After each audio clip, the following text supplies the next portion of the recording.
Boa tarde, oitavo ano. Sejam bem-vindos à nossa aula de filosofia.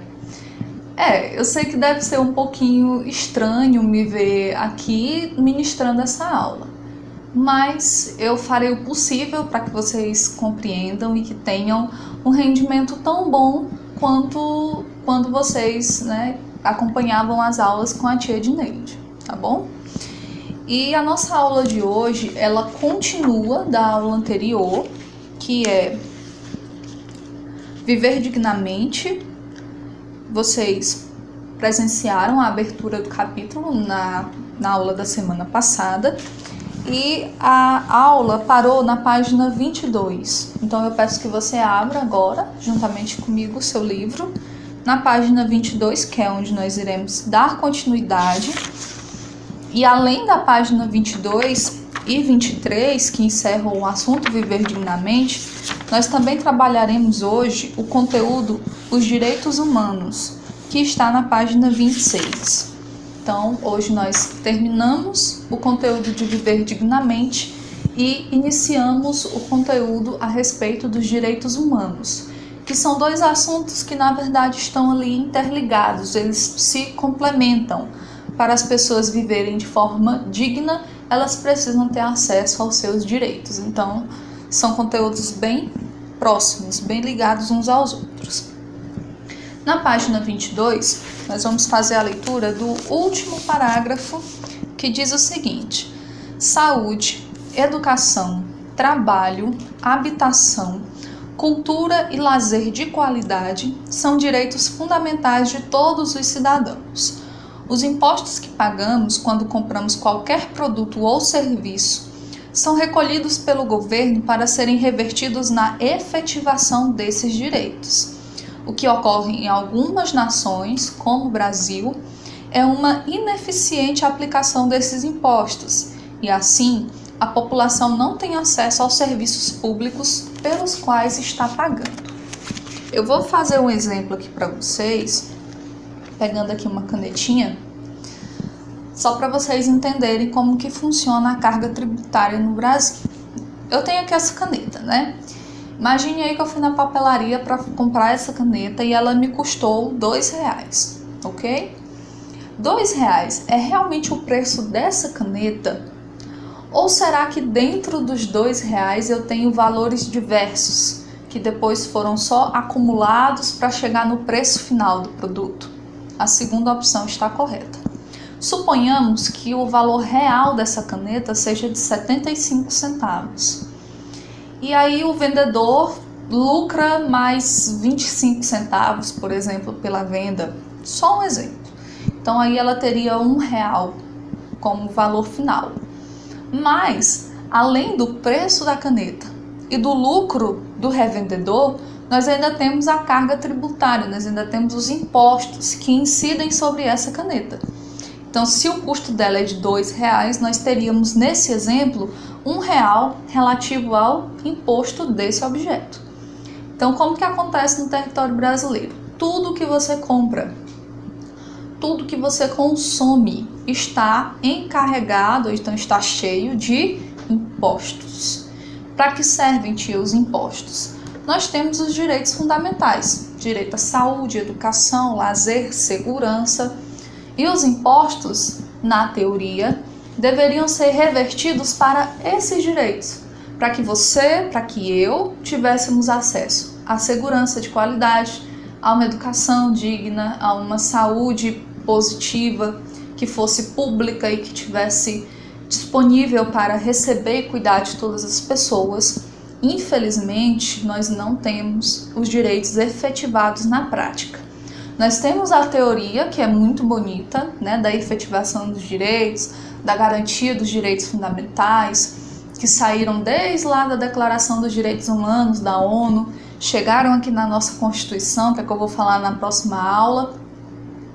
Mas, na realidade, mesmo no dia a dia, a gente percebe que os direitos não estão tão efetivados assim.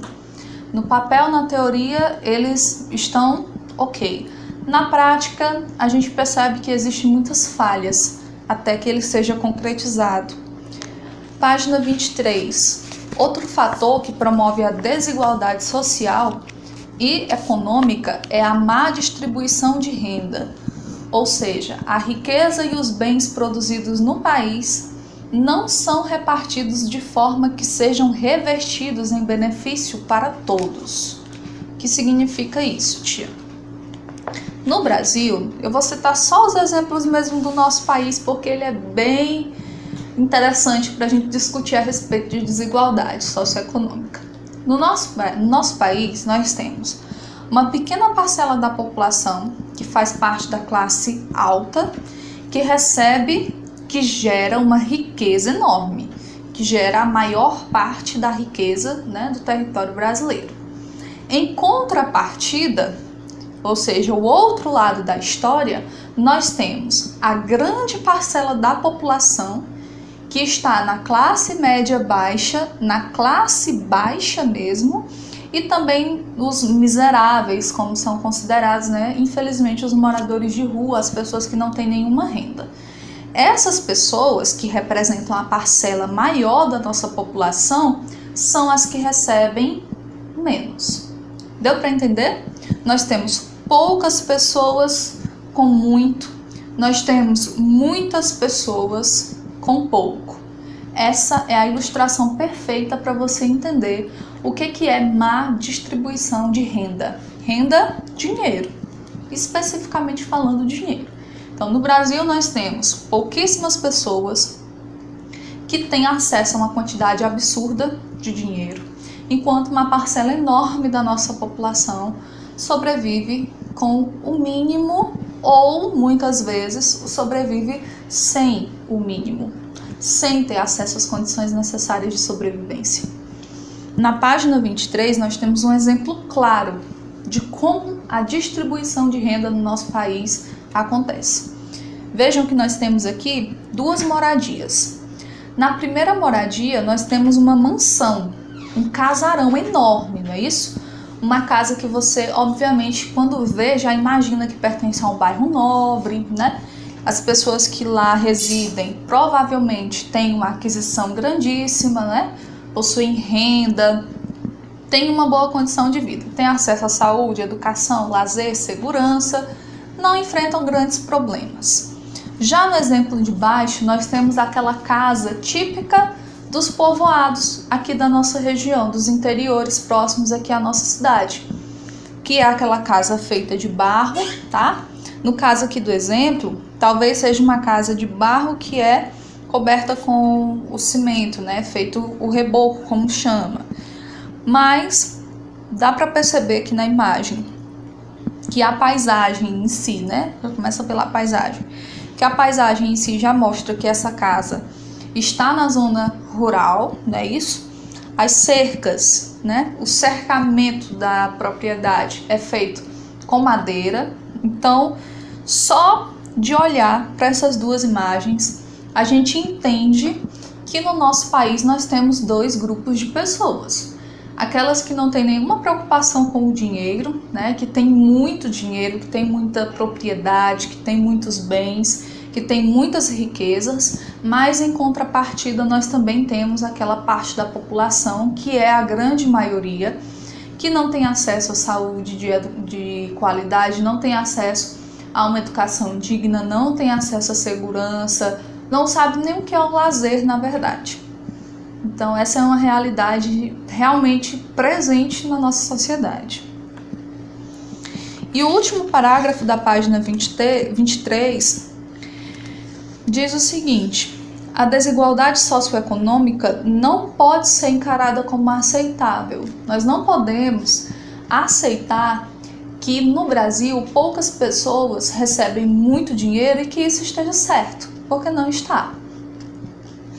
Podemos e devemos fazer nossa parte para reverter essa realidade que nos priva dos nossos direitos.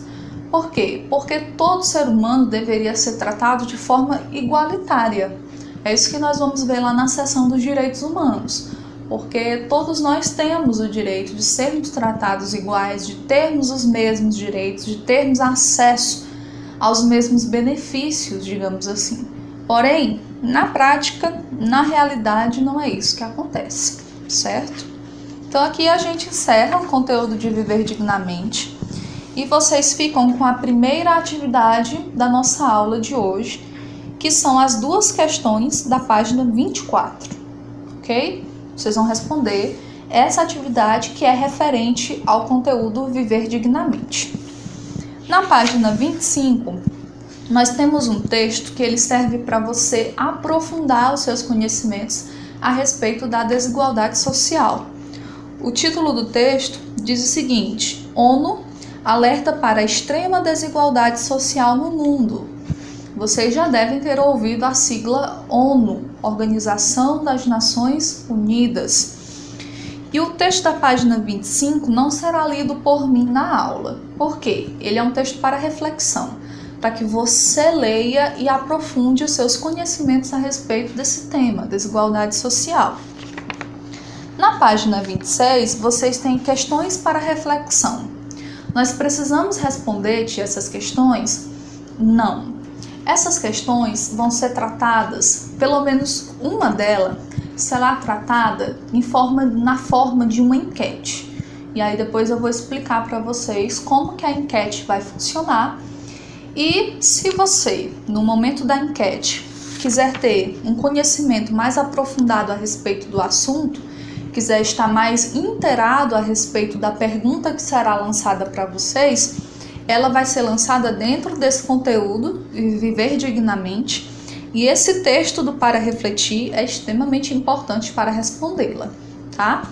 Então você pode fazer a leitura com calma, em casa, tranquilamente, e as questões da página 26 não precisam ser respondidas, porque elas farão parte dessa enquete, que eu vou explicar direitinho para vocês como vai funcionar depois, ok? E agora, na página 26, nós chegamos ao nosso segundo assunto da aula de hoje, que são os direitos humanos. Vocês já devem ter estudado em história a respeito das nossas grandes guerras mundiais, a primeira e a segunda. Caso vocês não tenham estudado, eu creio que vocês já ouviram falar a respeito desses grandes conflitos, que não envolveram o mundo todo, mas envolveram muitos países, principalmente da Europa, e causaram muita destruição. No final da Segunda Guerra Mundial, houve uma preocupação de que a sociedade mundial não enfrentasse mais esse problema. Porque imagina, do nada, um país resolve declarar guerra ao outro e os países que estão guerreando juntam seus aliados e aí com o tempo aquilo vai se tornando uma grande guerra, um grande conflito que provavelmente ceifaria muitas vidas. Numa tentativa de resguardar os seres humanos, as pessoas, os habitantes desse planeta, foi criada a Declaração Universal dos Direitos Humanos. Página 26 nos diz que ela foi criada pela ONU, a Organização das Nações Unidas, no ano de 1948. Nela, nós temos 30 artigos que fazem a descrição dos direitos básicos que garantem uma vida digna para todos os habitantes do mundo. Entre eles, quais são os nossos direitos básicos? Aquilo que todas as pessoas do mundo devem ter acesso: a liberdade, a educação, saúde, cultura, informação, alimentação, moradias adequadas, respeito e a não discriminação. Então, o que é que nós veremos aqui na aula de hoje? Nós veremos alguns dos artigos da Declaração Universal dos Direitos Humanos e nós iremos discutir a respeito deles. O que cada um desses artigos traz como garantia? Por que essas garantias são importantes? Elas realmente influenciam na vida da gente no dia a dia? Será que a gente realmente tem acesso a esses direitos? É o que nós vamos ver a partir de agora. Primeiro artigo da declaração: todas as pessoas nascem livres e iguais, em dignidade e direitos. São dotadas de razão e consciência e devem agir em relação umas às outras com espírito de fraternidade. Esse primeiro tópico é extremamente importante. Todas as pessoas nascem, primeiro, livres. Segundo, iguais. Tia, qual é a necessidade de dizer isso? Deixa eu lembrar para vocês um pouquinho da nossa história. O território brasileiro, lá no início da colonização, aí eu vou fazer um gancho aqui com uma história muito bacana, fazer você relembrar um pouquinho da história do Brasil. No início, os indígenas foram escravizados, lembra? Os portugueses chegaram aqui e queriam aquela mão de obra para poder explorar a colônia, então, Brasil. Então, eles trouxeram, no caso, eles pegaram os indígenas que já eram os habitantes e queriam escravizá-los. Deu certo? Os indígenas conheciam muito bem o território, então fugiam, né? E acontecia uma série de questões. O que foi que eles imaginaram? Vamos trazer pessoas de outras localidades que não conheçam a região e que sejam aqui ceifadas dos seus lares e possam aqui trabalhar para a gente, para nós. Então trouxeram quem? Boa parte da população africana, não é isso? Então muitos africanos chegaram aqui no Brasil para serem o quê? Escravizados. Essas pessoas eram livres? Não. Os filhos dos escravos, aqueles que nasciam lá dentro da senzala, eram livres? Eles já nasciam como propriedade de alguém. Eles já nasciam como escravos do seu senhorio. Olha que pesado. E o outro tópico, iguais em dignidade e direitos. Lá na Segunda Guerra Mundial, quando Hitler decidiu exterminar milhões de judeus nos campos de concentração, eu posso dizer que naquela época, as pessoas pertencentes ao Partido Nazista e os judeus que foram exterminados eram iguais em dignidade e direitos? Não. Então, às vezes, quando a gente lê um artigo, por exemplo, como esse, da Declaração Universal dos Direitos Humanos, você não entende a necessidade daquela palavra ser colocada ali, naquele espaço, naquele local. Mas quando nós conhecemos a história do Brasil, a história do mundo, nós percebemos que já passamos, né, a humanidade já passou por situações extremamente desumanas. Tá? Então fica uma reflexão para vocês. Artigo 2º. Toda pessoa tem capacidade para gozar os direitos e as liberdades estabelecidos nessa declaração, sem distinção de qualquer espécie, seja de raça, cor, sexo, língua, religião, opinião política ou de outra natureza, origem nacional ou social, de riqueza, nascimento ou qualquer outra condição. No artigo 1º, os direitos estão elencados de uma forma mais geral. O artigo 2º traz os mesmos direitos, só que de forma bem específica, para que ninguém, em nenhum lugar do mundo, encontre uma brecha para poder tratar a outra pessoa sem os direitos que ela tem. Página 27, artigo 3º. Toda pessoa tem direito à vida, à liberdade e à segurança pessoal. Artigo 7º. Todos são iguais perante a lei e têm direito, sem qualquer distinção, à igual proteção da lei. Todos têm direito à igual proteção contra qualquer discriminação que viole a presente declaração e contra qualquer incitamento a tal discriminação. Por que eu tenho que dizer que todo mundo é igual perante a lei e que tem os mesmos direitos? Eu vou lembrar para vocês, ou caso vocês não saibam, eu vou informar para vocês, que as mulheres aqui no Brasil, no nosso território, as mulheres até a década de 60, por exemplo, não podiam trabalhar. A função das mulheres era ficar em casa, cuidar dos filhos, não que eu esteja criticando as mulheres que escolhem esse tipo de vida, né? De cuidar dos filhos, de cuidar da casa, é louvável. Só que a mulher também não tinha opção. Era aquela a função dela, tá? Então dizer que todo mundo é igual perante a lei e que tem os mesmos direitos trouxe para nós, aqui no território brasileiro, uma igualdade entre homens e mulheres. A nossa Constituição Federal, por exemplo, ela é datada de 1988. A Declaração Universal dos Direitos Humanos é de 48. Significa que, quando a nossa Constituição foi redigida, no momento pós-ditadura, nós já havíamos incorporado no texto constitucional a Declaração Universal dos Direitos Humanos, o princípio da dignidade humana. Então, até aquele momento, até a década de 80 no Brasil, homens e mulheres não eram iguais em direitos e deveres. Os homens eram considerados superiores às mulheres. Só para vocês entenderem a gravidade das coisas. Quando a gente não conhece a história do Brasil, a história do nosso povo, a história mundial, nós estamos correndo um sério risco de não agradecer pelas coisas que nós temos hoje. Só para vocês terem uma ideia. Hoje, nós mulheres, eu digo por mim, nós mulheres temos um amplo acesso dentro da sociedade.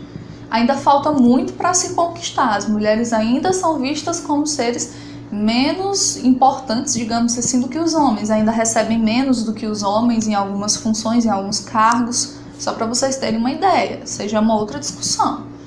Mas quando a gente não conhece a história, a gente corre o risco de achar que tá tudo bem, que todos temos os mesmos direitos, que sempre foi assim, que sempre foi assim. E não é. Não foi. Artigo 18. Toda pessoa tem direito à liberdade de pensamento, consciência e religião.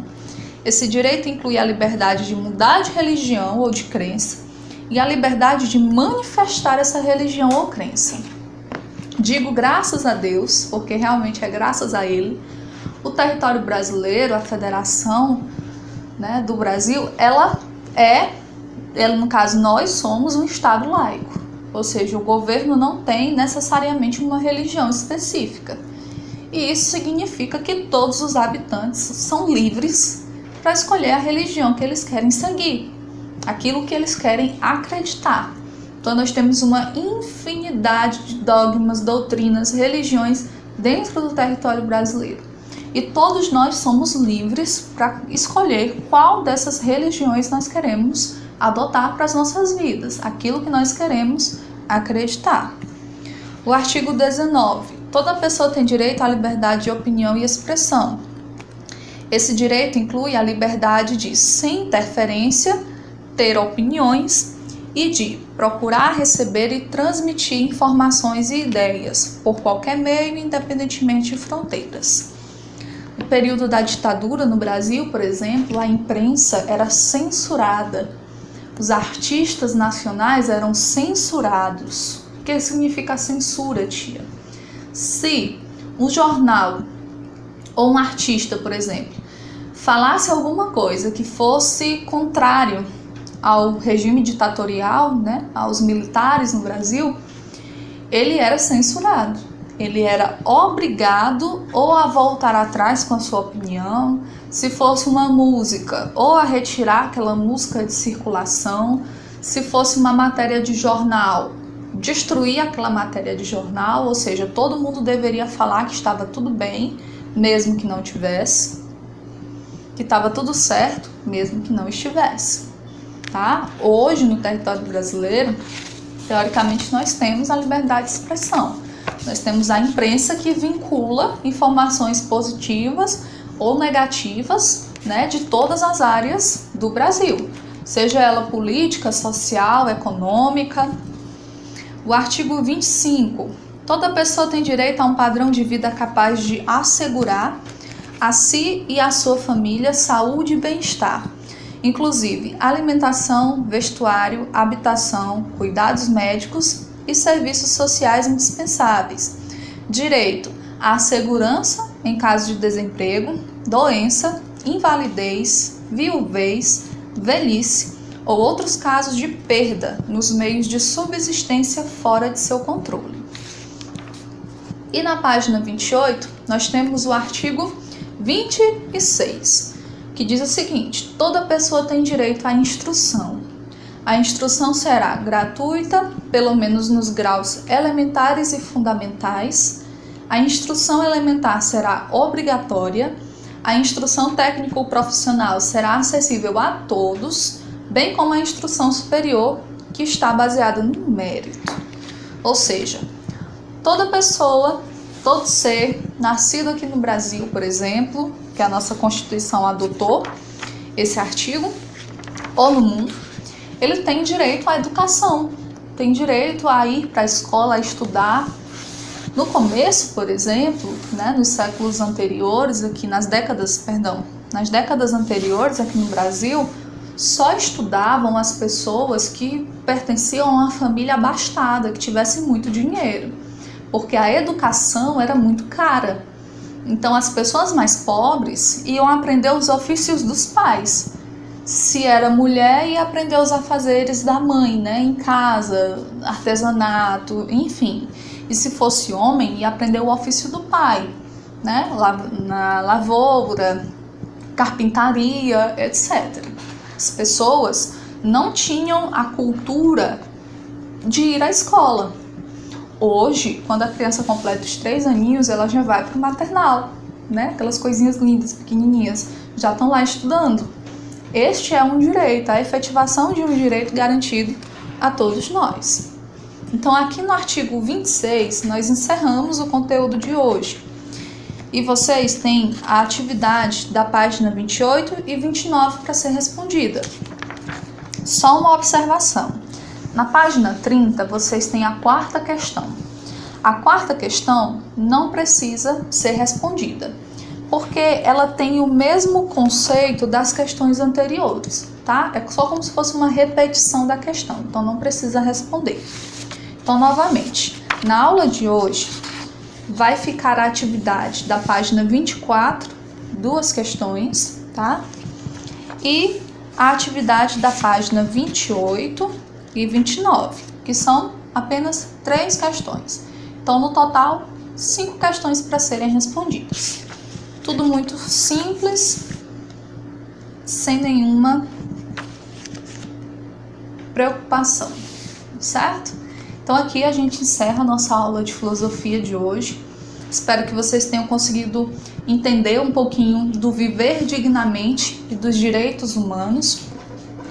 E na próxima aula nós retornaremos para tratar a respeito dos demais conteúdos do livro de filosofia. Ok? Até mais!